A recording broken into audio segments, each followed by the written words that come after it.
Winters अब आ गए हैं और समय से पहले ही ना बहुत ठंड होनी स्टार्ट हो गई है। तो इन दिनों ना काम करने के कुछ तरीके और अपना घर का जो डेली का रूटीन होता है वो सारा कुछ ना काफ़ी हद तक बदल जाता है। और इसी में कुछ चीज़ ऐसी होती हैं जो बिल्कुल फिक्स हैं। जैसे उसमें है मेरे ठाकुर जी की सेवा, तो सुबह उठ के उनके बर्तनों को साफ़ करना तो ये पहला दूसरा काम ही होता है। और इसके लिए मैं क्या करती हूँ, अपने सिंक एरिया के पास ही पीताम्बरी रखती हूँ, जिससे ये बर्तन ना हमेशा चमकते रहें और मुझे कभी ऐसा ना लगे कि इनके लिए कुछ अलग से एफर्ट डालने की ज़रूरत है।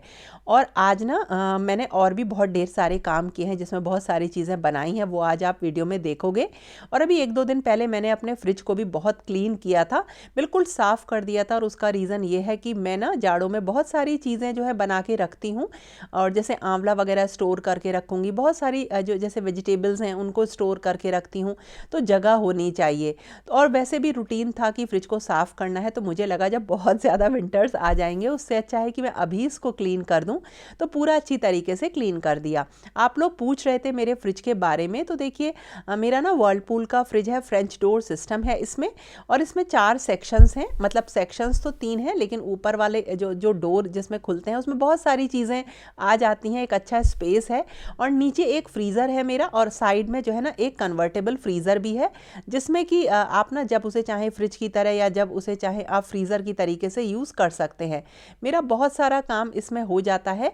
और अब मैंने इसकी साफ़ सफाई कर ली है, और मुझे ना जुकाम भी हो रहा है आज, और इसीलिए मुझे ना कुछ लड्डू वगैरह भी बनाने हैं, कुछ अचार डालने हैं, ताकि मेरे पास से ये सारी बीमारियां ना दूर भागती रहें। आज मेरा काम करने का बिल्कुल मन नहीं था, बिल्कुल ऐसा लग रहा था कि रेस्ट करूं, लेकिन सोचा जितना हो जाता है उतना करती हूं। तो सबसे पहले इजी काम करना स्टार्ट किया, यानी अचार डालना। तो जाड़ों की जो भी सब्जियां आती हैं, जैसे गाजर और मूली, ये मैंने ले ली हैं, छीन ली हैं, और ये दोनों मिला के ना 1 kg हैं। और इसी के साथ साथ थोड़ी सी हरी मिर्च मिली मैंने, इनको आगे से कट करके बीच में से कट कर लिया है, यानी 1 मिर्च के 2 पार्ट कर लिए हैं। और इसी तरीके से अदरक को अच्छी तरीके से छील के छोटे छोटे पीसेस में कट कर लिया है। और थोड़ी सी मैंने ली है मटर, और ये सारी चीज़ें मिला के करीब ऐसा समझ लीजिए 400 ग्राम्स के आसपास हैं। तो मैं आपको जो इसका मसाला बताऊंगी ना, वो ऐसे बताऊंगी कि 1.5 किलो आप चीज़ों का अचार डाल सकें। आप अपने अकॉर्डिंग और भी सब्जियां ले सकते हैं, इसमें शलजम डाल सकते हैं, गोभी डाल सकते हैं, ये बिल्कुल आपके ऊपर है। तो देखिए इस तरह से मैंने कट कर ली हैं, और इनको अब मुझे धूप में सुखाना है। तो बाहर इस टाइम अच्छी धूप आ रही है, लेकिन जितनी धूप आती है उतने बंदर भी आते हैं। तो वहाँ पर बैठ के जो है ना एक तरीके से पहरा देना रहता है। और इस वक्त मेरा काफ़ी सारा काम ख़त्म हो गया है। और जैसा कि मैंने कहा कि मुझे आज काम करने का मन बिल्कुल भी नहीं था, तो जिस दिन भी मन ना करे ना, उस दिन हल्के काम से अगर हम शुरू करें और ये सोचें जितना होता जाएगा हम करते चले जाएंगे, तो लास्ट में पता चलता है कि हमने बहुत ढेर सारा काम कर लिया। तो इस तरह से अचार सूख रहा था, और कल मैंने ये कुछ नए प्लांटर्स में भी अपने जितने नए प्लांट्स थे ना वो सेट किए थे। बाहर का एरिया मेरा बहुत सुंदर लगता है, और विंटर्स में तो नए फूल जब खिलते हैं ना, तो बिल्कुल घर के अंदर आने का मन ही नहीं करता।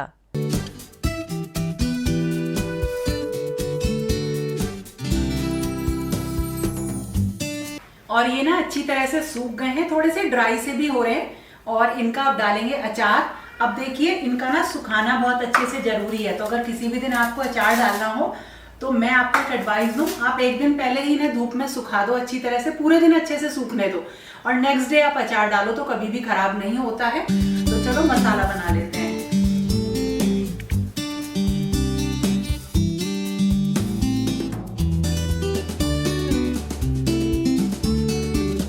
ये मैंने तीनों तरह के मसाले निकाल लिए हैं। फर्स्ट ये वाला सेक्शन है, सेकंड ये है, और थर्ड ये है। बस इतना ध्यान रखना है, और कुछ भी नहीं ध्यान रखना है, बस इन्हीं मसालों से हम अचार को डाल लेंगे। सबसे पहले सौंफ है करीब 4 बड़ा चम्मच, फिर है मेथी दाना करीब 1.5 चम्मच मैंने इसे लिया है, अजवाइन भी 1.5 चम्मच है, जीरा जो मैंने लिया है ये भी 1.5 चम्मच। तो सबसे पहले ये सारे मसाले हमें बिल्कुल धीमी आंच पर हल्के से रोस्ट कर लेने हैं। करीब 1 से 2 मिनट तक अच्छी सी इसमें खुशबू आनी स्टार्ट हो जाएगी, तो हम गैस बंद कर देंगे। और उसके बाद इसमें मिलाएंगे दूसरे मसाले। वो कौन से हैं देखिए। ये है पीली सरसों, ये मैंने लिया है करीब 2 बड़े चम्मच, और 1 चम्मच मैंने राई ले ली है। और ये है कलौंजी, और कलौंजी मैंने 1 चम्मच ली है।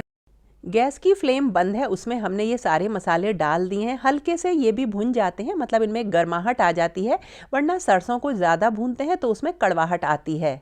इसमें है कश्मीरी लाल मिर्च 3 बड़े चम्मच, और 1 चम्मच काला नमक ले लिया है, 1 चम्मच सादा नमक ले लिया है, और थोड़ी सी मैंने 1 चम्मच से थोड़ी सी कम हल्दी ले ली है, और इसी में हम डालेंगे थोड़ी सी हींग। और जो ये आपने तीसरे सेक्शन मसाले के देखे, इनको मिक्स करेंगे जब ये मसाले ठंडे हो जाएंगे तब, और इनको मिक्सी में हमें दरदरा पीस लेना है। और उसके बाद हम क्या करेंगे, 1 कप सरसों का तेल हम गैस पे चढ़ाएंगे और इसे तब तक गर्म करेंगे जब तक कि इसमें से धुआं ना निकलने लगे, और इसे हल्का सा ठंडा होने के लिए छोड़ देंगे, बिल्कुल ठंडा नहीं होने देना है। और सारी सब्जियों को एक जगह इकट्ठा करेंगे और बिल्कुल हल्के गर्म तेल में पिसा हुआ दरदरा पिसा हुआ मसाला डालेंगे, मिक्स करेंगे, और इस मसाले को अब हमें सारी सब्जियों में मिला देना है। तो देखिए इस तरह से बिल्कुल आसान तरीके से अचार पड़ जाता है। अच्छी तरह से मिक्स करेंगे, थोड़ा सा इसमें वाइट विनेगर भी मैंने डाला है, और फिर इनको किसी भी ग्लास जार में भर के 2-3 दिन धूप दिखाएंगे, और बस रेडी है हमारा बहुत ही टेस्टी गाजर, मूली का या जितने भी हमने इसमें सब्जियां डाली हैं उसका मिक्स अचार। और जो ये मैंने आपको अचार का मसाला बताया है, इससे आप कोई भी अचार डाल सकते हैं। जैसे देखिए गोभी का अचार डालने के लिए क्या करना है, सबसे पहले गोभी को कट कर लेना है, और उसके बाद जैसे इसमें से सारे जो इसके पत्ते वगैरह हैं वो हटा लेने हैं। हमें थोड़ा सा पानी बॉयल करने के लिए रखना है, और इसमें हमें थोड़ा सा नमक डालना है, और फिर हम डालेंगे हल्दी, और इसी में थोड़ा सा हम वाइट विनेगर भी डाल देते हैं। और इसे हम जब बॉयल हो जाता है तो इसमें गोभी डाल के हमें थोड़ी देर के लिए ना रखनी पड़ती है। गोभी डाल के गैस की फ्लेम बंद कर दीजिए, और थोड़ी देर को इस गर्म पानी में गोभी को रख देंगे, निकालेंगे इसमें से, और फिर इसे धूप में 4-5 घंटे के लिए अच्छी तरह से सुखा लेंगे। जब ये सूख जाती है तो देखिए कुछ इस तरह से बिल्कुल डल सी हो जाती है। अब बिल्कुल सेम तरीका है जैसे अभी हमने पिछला वाला जो है डाला है अचार, बिल्कुल सेम तरीके से हम जो है सरसों के तेल में मसाले मिक्स करके गोभी में डालेंगे, और रेडी हो गया हमारा गोभी का अचार।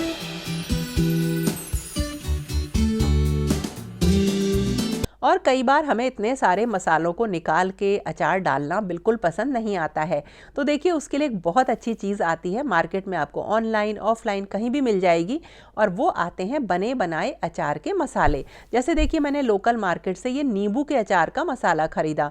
थोड़े से नींबू का मुझे अचार डालना है, तो कुछ नहीं करना, बस इस मसाले को जो कि रेडीमेड आता है हमें नींबू में मिला देना है। इस तरह से आपको लगभग हर सब्जी का, हर तरीके का मसाला मिल जाता है।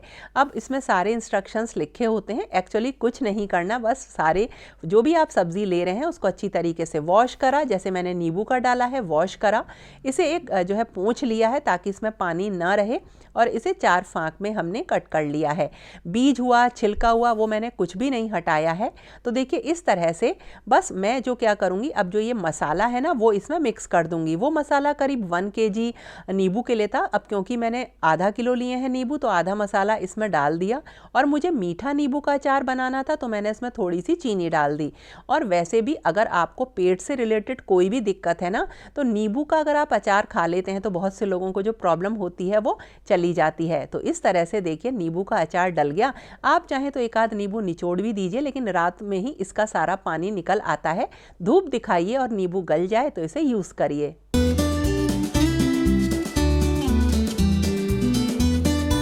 और जब आज का इतना काम हो गया तो मैंने सोचा कि लड्डू भी बना लेती हूँ। बहुत अच्छे लड्डू हैं, इनको खाने से जाड़ों से रिलेटेड कोई भी बीमारी आपको नहीं होगी, शरीर में बहुत अच्छी गर्माहट बनी रहती है। और ये जो लड्डू हैं इनको मैं बनाऊंगी गुड़ से। तो देखिए बहुत अच्छे ड्राई फ्रूट के, गोंद के, जैसे भी लड्डू आप बनाना चाहें, बढ़िया जाड़ों के लड्डू जो कि आपको बहुत सारी चीज़ों से दूर रखेंगे, यानी बीमारियों से। सबसे पहले मैं आपको बता रही हूँ ड्राई फ्रूट के लड्डू। इसमें आप सारे ड्राई फ्रूट हटा के केवल गोंद भी ले सकते हैं, आप चाहें तो केवल मखाने भी ले सकते हैं, यानी ये सिर्फ आपकी इच्छा के ऊपर है। मैंने अलग अलग तरीके के ड्राई फ्रूट्स लिए हैं। और इसमें एक चीज़ और है, जितने आप मेवे लेंगे ना उतना ही आपको गुड़ लेना है। जैसे मैंने जो मेवे लिए हैं ये 400 ग्राम्स हैं, तो इतने ही मैंने ले लिया है गुड़ को। ये गुड़ से बनने वाले लड्डू हैं, तो जब कभी भी आप इस तरह के लड्डू बनाए ना तो आप जाइए और शॉप शॉप पे, अगर आपके पास वेइंग मशीन नहीं है तो शॉप से ही इन्हें एक बार मेज़र करवा के लेकर आइए। और देखिए इस तरह से आप चाहें तो खाली गोंद के भी बना सकते हैं जैसा कि मैंने कहा। और इसके अलावा मैंने 200 ग्राम लिया है कसा हुआ नारियल या नारियल का बुरादा और थोड़े से खसखस लिए, मतलब 2-3 बड़े चम्मच। तो चलिए शुरू करते हैं। सबसे पहले जितने भी मेवे हैं ना उनको हल्का सा हमें फ्राई कर लेना है। अगर आपके पास एयर फ्रायर या ओटीजी है तो आप इनको भून भी सकते हैं, इससे इनका मॉइस्चर निकल जाता है और लड्डुओं की शेल्फ लाइफ बढ़ जाती है। और जहाँ तक गोंद की बात है, इसको धीमी आंच पर हमें थोड़ा सा फ्राई करना रहता है, तभी ये फूलता है, करारा बनता है। अगर आप इसे बहुत तेज फ्लेम पे रखेंगे ना तो ये जल जाता है। और अगर आपने सारा ही गोंद लिया है तो गोंद को इस तरीके से फ्राई कर लीजिए और उसके बाद उसे हम थोड़ा सा मतलब क्रश कर लेंगे। नारियल के बुरादे को भी भून लिया है और इसी तरीके से पॉपी सीड्स को भी ड्राई, मतलब कोई भी ऑयल नहीं डाला, इसी तरीके से भून लिया है।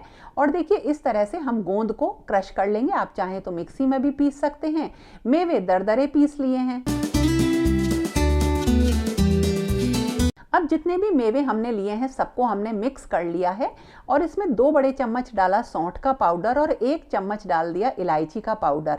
तो अब हमें तैयारी करनी है गुड़ की, यानी मीठे की। तो 2 बड़े चम्मच देसी घी में हमने क्या किया, गुड़ डाला है और थोड़ा सा करीब आधा कप पानी डाला है और इसकी ना चाशनी सी बन जाएगी। इसमें आपको और पानी नहीं मिलाना है और जो घी हमने मिलाया है वो इसलिए मिलाया है ताकि जो है ये बिल्कुल भी टाइट ना हो। गुड़ का मिक्सचर बॉयल होने लगेगा, इसमें खूब इस तरीके से देखिए झाग से आ जाते हैं और एक गाढ़ी चाशनी सी बन जाती है। कुछ इस तरह से कंसिस्टेंसी इसकी हो जाएगी, मैंने आपको दिखाई है। और अब इसको हमें इन सारे मिक्सचर में मिक्स करना है। तो ये गर्म होता है तो पहले हम थोड़ा थोड़ा करके डालेंगे और इसे जो है हाथ नहीं लगाएंगे क्योंकि ये गर्म होता है, और फिर हम इसे मिक्स करेंगे।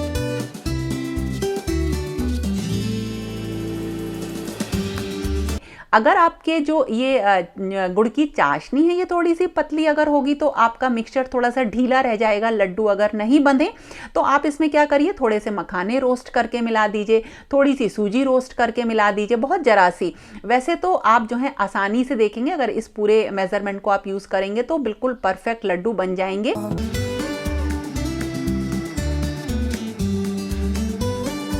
और आज मन न करने के बावजूद मैंने बहुत ढेर सारा काम कर लिया, अच्छा लगा। और अब इन अचारों को मैं कुछ दिन धूप में रखूंगी। तो दोस्तों ये था मेरा आज का वीडियो, कैसा लगा ज़रूर बताना और पसंद आए तो लाइक कमेंट शेयर करना बिल्कुल मत भूलना। और ये आपके रिक्वेस्ट पर ही मैंने वीडियो बनाया, और आप क्या देखना चाहते हैं उसके बारे में कॉमेंट करना। तो फिर मिलेंगे एक नई और इंटरेस्टिंग वीडियो के साथ। तब तक के लिए okay friends, thank you and bye bye.